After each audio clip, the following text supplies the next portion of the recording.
Hello everyone. ये class 4 की हिंदी व्याकरण की बुक है जिसका नाम है व्याकरण शिल्प हिंदी व्याकरण एवं रचना।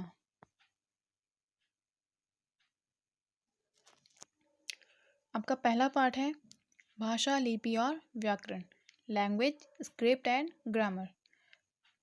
ये आपको पिक्चर दिखाई दे रही है। इसके बारे में क्या कहा उन्होंने? प्रीति का आज जन्मदिन है, इसलिए वो कहाँ गए? होटल में गए हैं। इसलिए वह अपने मम्मी पापा और भाई के साथ होटल में खाना खाने गई है। उसके पापा ने खाने की सूची को पढ़ा, उसमें उन चीज़ों के नाम लिखे थे जो होटल में बनती है। उन्होंने क्या किया? पढ़ा उसको। ध्यान दीजिए आप। प्रीति और उसके भाई ने अपनी पसंद की चीज़ों को बोलकर बताया। उन्होंने दोनों की बात सुनी और वेटर को संकेत से बुलाया। बोलना, पढ़ना, सुनना, संकेत से बुलाना, ये सब क्या है? हमारी भाषा है। ऊपर के उदाहरण में आपने देखा कि लिखी हुई बात को पढ़कर और बोलकर, बोली हुई बात को सुनकर समझा गया। संकेत से भी अपने विचार दूसरों तक पहुंचाते हैं। हम जिस प्रकार अपने भावों एवं विचारों को दूसरों तक पहुंचाते हैं उसे भाषा कहते हैं। दूसरों तक अपने भाव, अपने विचार एवं भाव पहुंचाने का साधन क्या कहलाती है? भाषा। हम किसी को संकेत से कुछ भाषा का वो उसका प्रयोग कर रहे हैं, या बोलकर, पढ़कर, लिखकर, ये सब हमारी क्या है? भाषा है। भाषा के दो रूप हैं, मौखिक भाषा और लिखित भाषा। लिखित। नवीन टेलीफोन पर बात कर रहा है।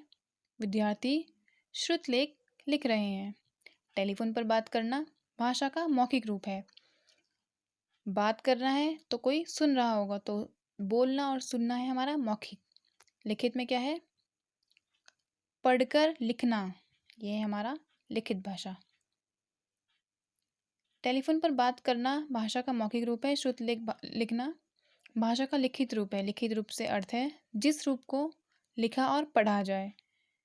मौखिक भाषा में बोलने वाले सुनने वाले के बीच में विचारों का आदान प्रदान होता है। मीन्स जो बोल रहा है और जो सुन रहा है, तो उनके बीच में क्या होगा? कुछ बात होगी, विचारों को आदान प्रदान होगा। तो वो क्या है? हमारी मौखिक भाषा। लिखित भाषा में लिखने वाले और पढ़ने वाले के बीच विचारों का आदान प्रदान होता है। जैसे स्कूल में भी आपने देखा, कोई चैप्टर आपको पढ़ाया जाता है तो आप सुनते हैं उसको और टीचर बोलती है, तो वो हमारा मौखिक है। लिखित में क्या होगा? कोई हम बोर्ड में कोई चीज़ लिख रहे हैं, आप उसको पढ़कर लिख रहे हैं, तो वो हमारा लिखित भाषा है। जब हम अपनी बात को संकेतों द्वारा समझते हैं तो उसे सांकेतिक भाषा बोलते हैं। मीन्स जैसे हमको इशारों में किसी को बुलाते हैं तो वो हमारा क्या होता है? सांकेतिक भाषा। किसी प्रकार का संकेत करना, चौराहे पर लगी ट्रैफिक लाइटें, पथ प्रदर्शक आदि सभी सांकेतिक भाषा में आते हैं।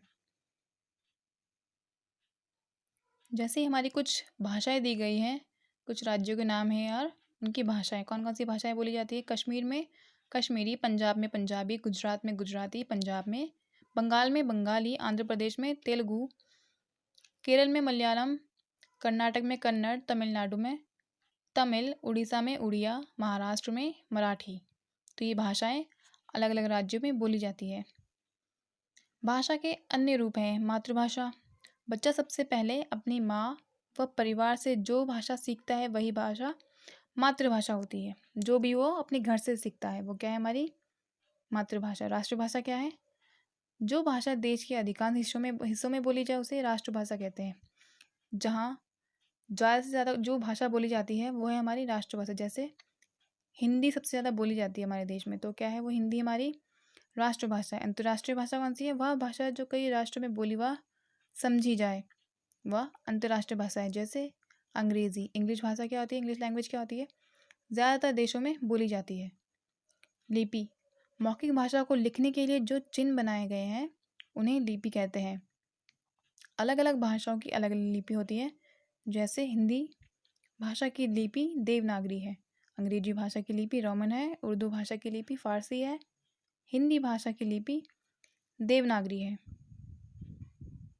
इन्होंने 2 बार दिया है ये, ठीक है। व्याकरण क्या होता है? भाषा के अपने कुछ नियम होते हैं, इन्हीं नियमों को व्याकरण कहते हैं। व्याकरण हमें सिखाता है कि भाषा का कौन सा रूप सही है और कौन सा गलत। भाषा का के सही प्रयोग के व्याकरण के नियमों को जानना आवश्यक है। सही प्रयोग के लिए क्या करना है? जानना ज़रूरी है कि क्या है। अगर हम कुछ चीज़ गलत लिखेंगे तो गलत पढ़ेंगे। व्याकरण ही हमें भाषा को सही बोलना, पढ़ना और लिखना सिखाता है। वाक्य शुद्ध लिखना सीखें।